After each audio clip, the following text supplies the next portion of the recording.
It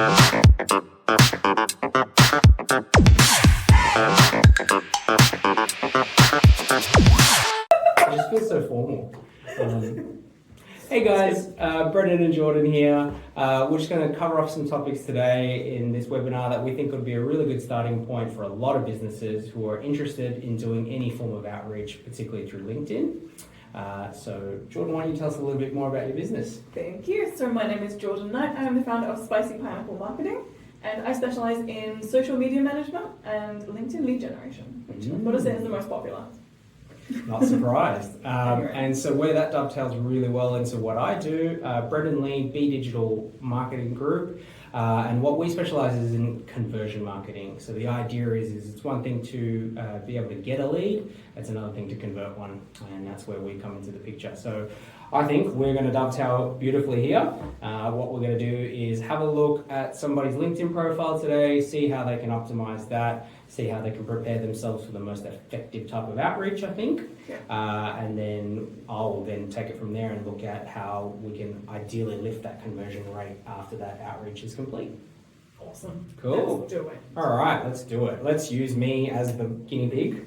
And let's see what's going on with my profile and where it's not great. Fantastic. So what I usually do with all my clients is take them through an audit of their profile. Because if that isn't up to date, or if someone can't tell what you do in 3 seconds, then I can't help you as much, because people have a really short attention span. So I want to get you in front of the right person super quickly. So, first things first, profile pictures. Are we recording, by the way? Are you recording this? Oh shit.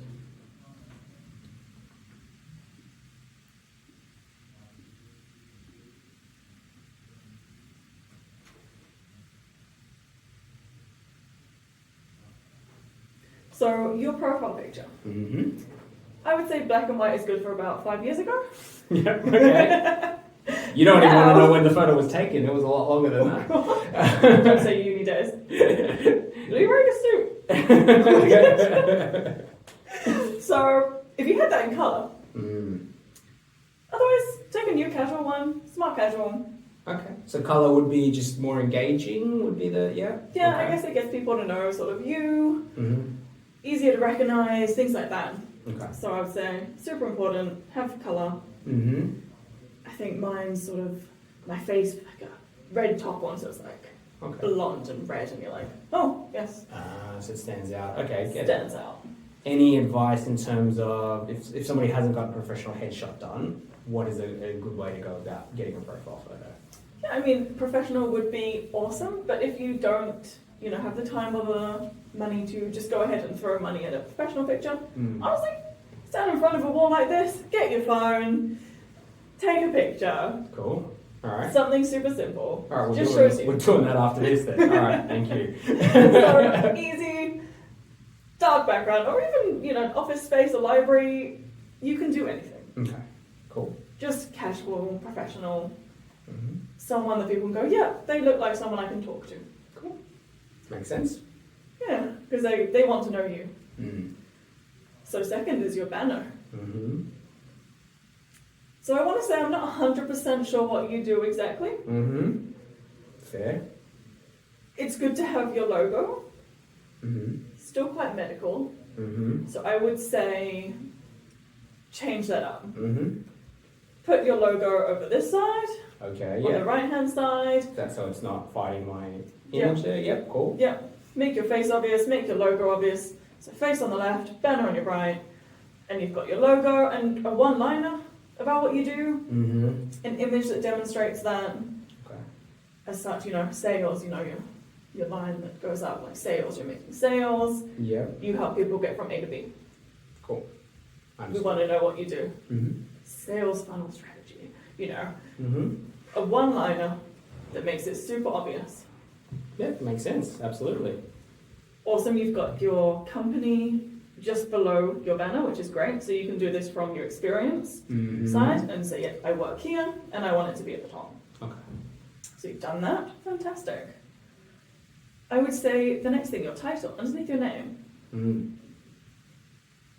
There's a lot going on there. Caveat everyone, I haven't touched this for 4 to 5 years. So I mean, it's good. It takes me a while to get to the bottom. Yep. I would say shorten that to probably half. Okay, yeah, I was just about to ask that in terms of, is there a ideal length or more just an ideal amount of messages that you're trying to put in there? Short, simple. Yeah, okay. Mm-hmm. I think mine is triple threat, and I've just got events, sales, marketing. Cool. I like just that. kind of very quick. Yep.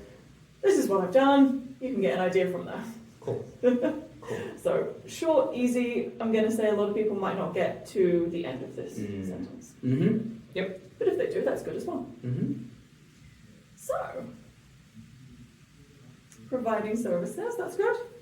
Do you still do all of these? I do, yeah. Well, that's good. Mm-hmm. Have you added any more? Probably, yeah. Yep. So I would keep that up to date. Yep. Because when people are technically searching for you on LinkedIn, Mm-hmm. these sort of things will come up. Okay. So if somebody says, I'm looking for somebody who does social media marketing, it's important that I've got that tagged. Correct. So it's kind of like a Google search kind of method. Cool. And the same as what you do. The more you put it all over your profile, sales, lead generation, growth, it adds up to that Google search kind of thing. Cool. So that takes me, before I go down any further, to your LinkedIn URL. So you can actually change this. You can keep your name, but also you can put as well what you do. Grow your business. Even if it's like generic, it also helps with that Google search kind of thing. The more you put those words everywhere, the more it'll get picked up. Cool. So you can change that. It won't give you someone else's. I think mine is quite long. It's like boost your sales pipeline. Yeah. So no one else has got that one. Yeah. You're not telling anyone to Google, to look you up on LinkedIn / boost your. Yeah. Got it. So I make it quite obvious what I do. Yeah. So make it obvious. Cool. All right. Your mutual groups with myself. I would keep adding yourself to groups. Okay. Because if you're going into the people that you want to connect with and join those groups, Yes. you don't need to send them a connection request to send them a message. Oh. Interesting. Didn't know that. Lovely. So if LinkedIn only allows you to connect with 20 people per day, Yes. you can go straight in and talk to these people without connecting to them first, which Yes. will make your pipeline bigger by just being in that group. Cool. So that's a good one. Yeah. Activity. You're doing posting? That's good. Once a month. Yep. I would suggest once a week. Yep. It's easy to do once a week.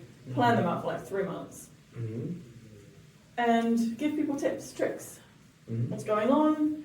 News, blogs. They don't need to be your blogs. They can be some things you found interesting in the industry. Doesn't need to be all you. What is the prevailing understanding on sort of reposting or just posting new content? Like, does it differ in terms of how effective that is as a post? If you have a business page on LinkedIn, you can repost from that. Yep. Occasionally. Yep. I would say maybe once a month, just to remind people of your business. But because LinkedIn is more building your personal brand, that's what you want to build. What you think is cool, what you think is coming out that you're like, oh, my audience should know about this. Sure. So balance work with your personal posting, sort of what you do on the weekends with your family, if you're okay posting about your family. Travel, those things that you've done. How many countries you visited, just so people can go, oh, I've been there, and have a quick chat about that, and then take it into, oh, let's have a meeting. Okay.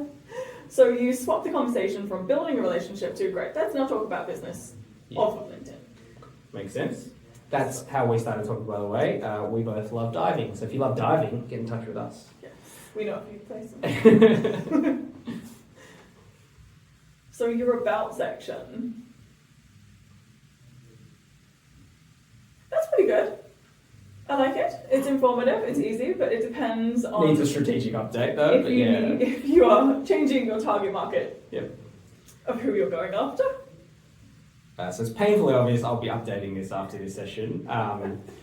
So yeah, what I'll probably have to do is take a screenshot of the before so that everybody can see what it was. I'm going to see you profile pictures then. Yeah, so I mean, that's an awesome format. Just probably update it to who you're targeting now. Cool. No sort of indicators for length or, sort of... I mean, you'd be lucky if someone gets all the way through. Yeah, even I don't want to read all the way through it.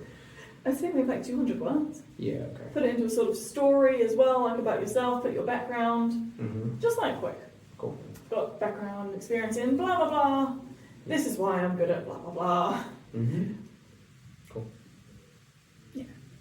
Because, I mean, it's good to have everything you do, but if people don't get that, that's why your profile picture and banner are going to be your most important bits. That's the first thing that people see.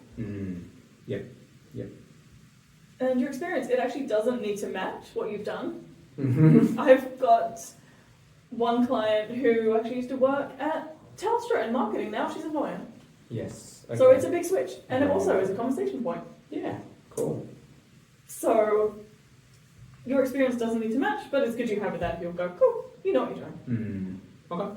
That's about it. I would say, education, put that on. It's always interesting to go, oh, you've been to uni here, let's have a conversation. Volunteering, skills, I like that because when I'm doing my LinkedIn outreach, I endorse people's skills to bring them back to the conversations. Okay. So have some skills on there. Yep. It's handy. I love your recommendations. If anyone actually gets down to this point in your profile, you've done well. It's a long way down. Is this the only place that's ever going to appear? Yeah. Okay. At the moment, for LinkedIn. Interesting. I'd be curious because there's no real way to track how effective that is that? Yeah. Okay. So still your Google reviews are probably your best for that. Yeah. Okay. Cool. And that's all about your profile. Excellent. So now you figure out who you want to target. Yeah. Okay. So you pretty much, we have a conversation about, great, we want to target this industry and who do we need to reach? Is it the CEO? Is it marketing? Is it HR? Communications. Who is going to be our way in? Yep. That's who we want to target. So we're targeting not just, say, a type of company or an industry, but we're also targeting a level of work function or something like that. Correct. Yeah, okay. Because you can target as many companies as you want, but if you have no way in, it Yeah. doesn't matter. Okay. So I want to get you to that direct person Yeah. to get you in. Is the final person that I want to talk to always the way in? Or, yeah, okay. It really depends. Yep. But supposedly, let's say someone is helping with websites. Yes. They are going to go for marketing professionals Yeah. because they're usually the people dealing with the website. Yes. So then they'll go, yes, I need some help with this. I now need to take it higher Yeah. to get that approval, but you still need to go to that person that would most likely need the support. Yeah. Okay.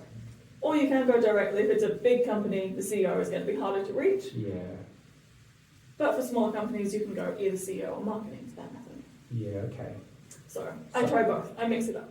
When, so I've dabbled with, like say Sales Navigator, and so I remember, it's been a while, it's been a minute, but I do remember that. Does it allow you to sort of, or does it sort of suggest to you different functions within a company? So once you've sort of, maybe I've got a rough idea, but I don't actually know who I want to target? Correct. Cool. So let me go to that screen really quickly. Mm-hmm. So if you go into Sales Navigator and go to lead filters, this is what I help my clients do. So you can, company headcount is really important. Okay. Yep. This will also sort of half tell you how much they're turning over. Yep. Yep. So when people go, okay, I want to go with companies that are turning over $1 million, I'm like, great, what sort of point would that be at? And have a conversation. Connection, I would always go for your second connections. Yeah, okay. Third, they're hardest to get into, you don't have a mutual connection there. Sure. So second is there's always, they're going to see that we know at least somebody in common. Yeah, okay. Yeah, which is always good. And And then that's where you go into your function of the company. If you really want to make it specific, do they do accounting, marketing? Okay. What is their last function? Can we try? I'm curious if it's Which we go for? well, from a company type standpoint. So I've been doing a lot of work with people in the property space. So I don't know how we can target that. Job title. I probably end up dealing with the marketers though in that business. So Oh, okay. so as an example, I'll just use a big example, but Meriton property developers, they'll have a marketing team, Yes. and I've had good success working with businesses like that. They're a top tier example, so I'd be looking for probably the second tier type of emerging companies that need some of that support. Half the time these people are always called sales and marketing. They never just do one thing. They usually try and get in sometimes the sales. Yeah, no, I can definitely see that avenue, because at the end of the day, especially for the industry I've just highlighted, that's all that matters to them is selling the properties. So I think there should be many, much more than that.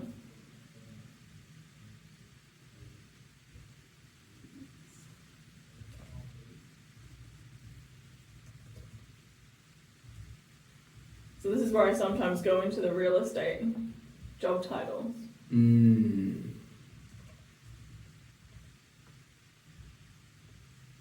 So sometimes that.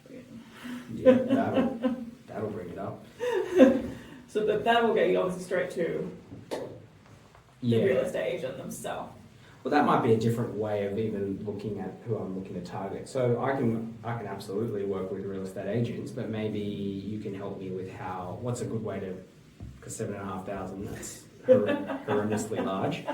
How would I filter that? I guess what kind of questions should I be answering to help you filter that down? Definitely company size, if you're not after the kind of, 1 to 10. Yeah. Company headcount.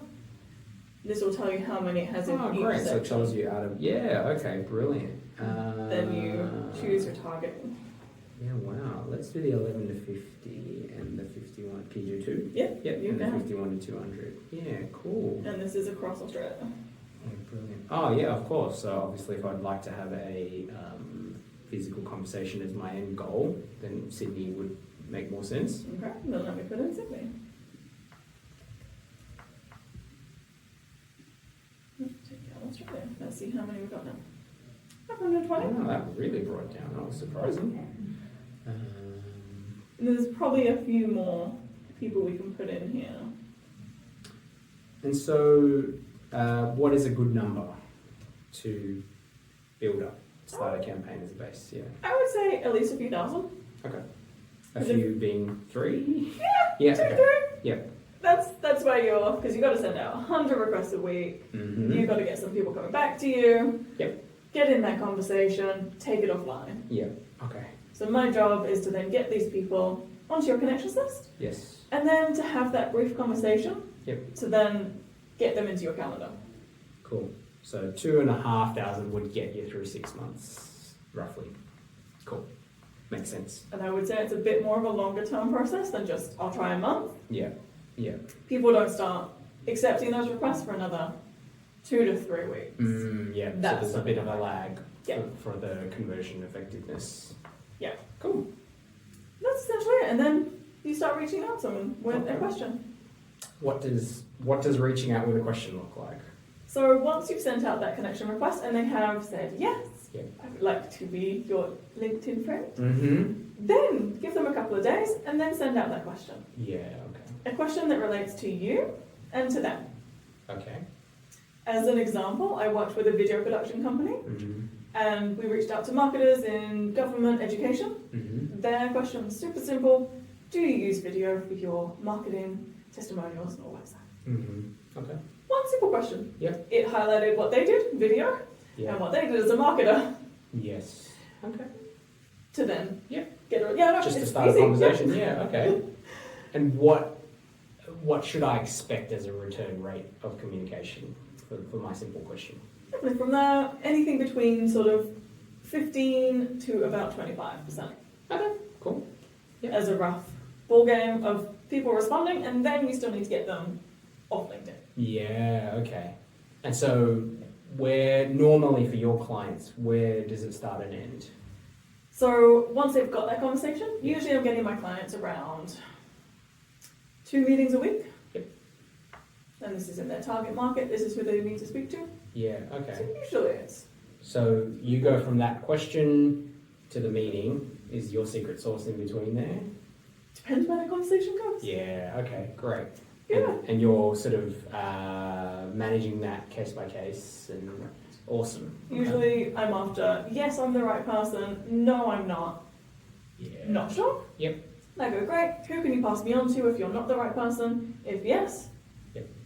build it up from there. Yeah. What do you use it for most? When was the last time you updated your videos? When, Mm-hmm. small questions to go, great. Maybe we should check.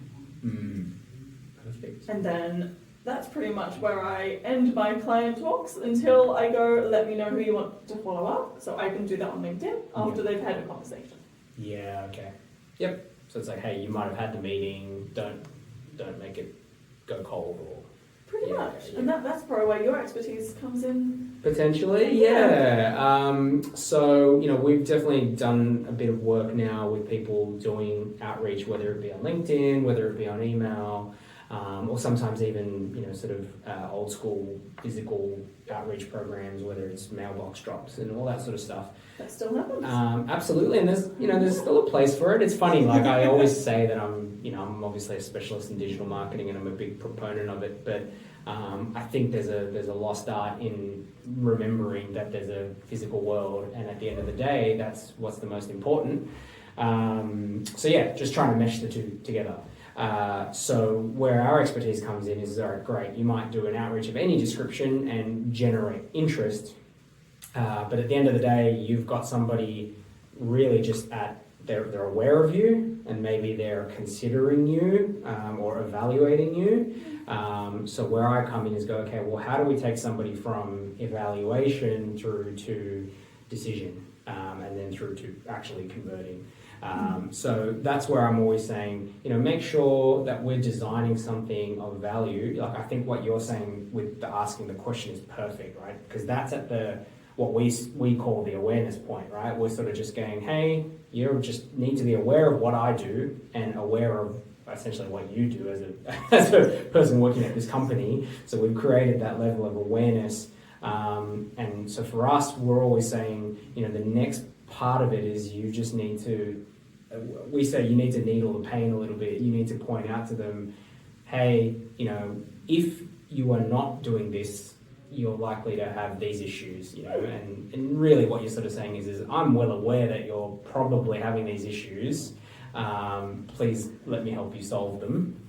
But it's very easy to offer things of value to help people. And this is kind of what we're doing today, I think, is I'm big on information is not the full solution. I'm always happy to give information for free, because I think you're going to get this split down the road of people who go, great, I know how to solve my problem and I can now solve it myself and commit the time to solve it myself. And if you're a startup business owner, that you might have time, that might be your greatest asset.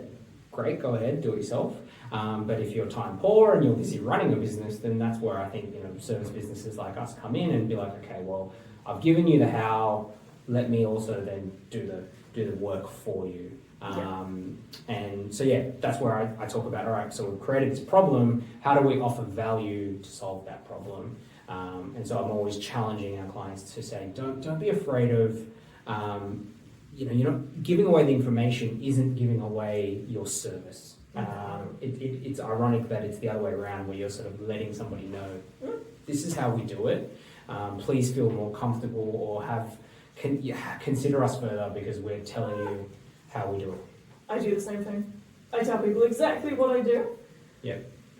If they can connect with 100 people a day, Yeah. 100 people a week, sorry, If not they a day. can or if they want to, or yeah. That's what it comes down to, the time. Yeah. I guess it's no different to, I have the ability to clean my house, but I haven't done it in a long time. And so, yeah, I think then for what we do is it's half strategic and then half automation, because I think the reality is everybody's time poor. And so it's about strategically, how do we gather this value out of somebody's brain for whatever your business is.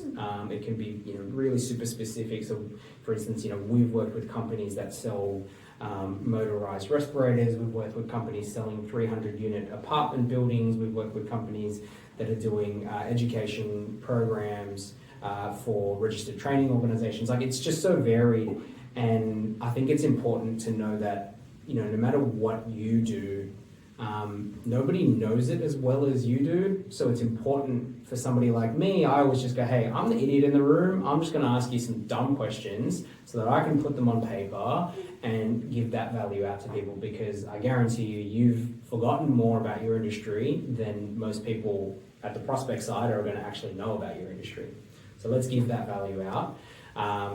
So grabbing that value out is one thing, but then getting that out there, that's the part where the automation comes in. It's kind of like, well, how do we, if somebody asks, yes, I am interested, rather than them potentially waiting 3 days for you to be like, oh shit, I haven't checked my LinkedIn. You can just automate it and just go, great, click this link here, you'll grab a download from us, blah, blah, blah. So yeah, we're really big on just helping people get this information, but having it as a very thought through journey that progresses. Okay, so do you have a certain automation tool that you like to use, or a CRM that you like? It's a very good question. We've got some that we commonly use, but I've always been big on, so there are some great high-end tools out there that do everything woe to go. And if somebody A, doesn't care, B, has never used any software, then it's very easy to be like, great, I'm just going to whack you on this because it just does everything start to finish. But I'm well aware that most businesses are like, I already use XYZ CRM, and it doesn't make sense for anybody to ever move to a different CRM just for marketing purposes. Right. So we're pretty agnostic in that sense, where I've done enough implementations and enough sort of bolt-ons into, I guess, tech stack. I hate that term, sounds so geeky, but we've created enough layers, software architecture to solve problems. So yeah, definitely for me that's part of the solution, right? How do we make what you've got work? How do we automate what you've got? And honestly, 9 times out of 10, we've got businesses that are not using their CRM well. So there's a good starting point for us to just help a bit of hygiene around their CRM. As much as we talked about hygiene for your LinkedIn, there's a good starting point of just hygiene for your CRM and getting some value out of it. Interesting. So do you have a favourite CRM to work with? I do, but only for one reason. So, and they're on the verge of getting my bad books, but so a lot of my clients are on HubSpot.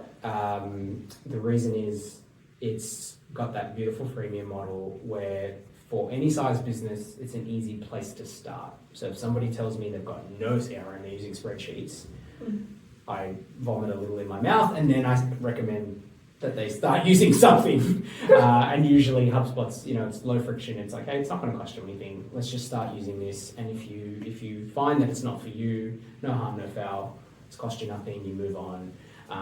But yeah, it's a really easy one. The reason I like it is it's a very easy one to bolt on a lot of tools that they're likely to need for their automation journey. Can it get quite expensive, HubSpot? It absolutely can if you're not mindful. So they're just going through a pricing change at the moment. So so it's just, it's important for any CRM, because once your data's in there, like contractually you're not locked in, but from a data standpoint, you're pretty locked in. Like, it's really hard to move, as I said before. All right, well, guys, I hope you found something there useful. We're really big on educating. Even for our clients, we're constantly educating. We think it's a part of the journey. It's a part of the effectiveness to understand what's going on. So if you want to find out a little bit more, Jordan, where can people find you? LinkedIn for me. As I said, LinkedIn is my specialty area. So LinkedIn, Jordan Louise Knight. You find a picture of me with the red top. You find me, and you'll also see some of my tips on there as well. And my posting also usually has tips and tricks on how I've helped other clients. Brendan, where do we find you? Perfect. Well, you're going to find a brand new LinkedIn profile for me.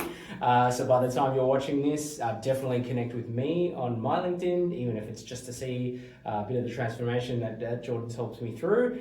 But other than that, you can find me you can contact me via our website at bdigitalgroup.com because we've got a lot of tools and things that are quite helpful there, so that can continue your educational journey.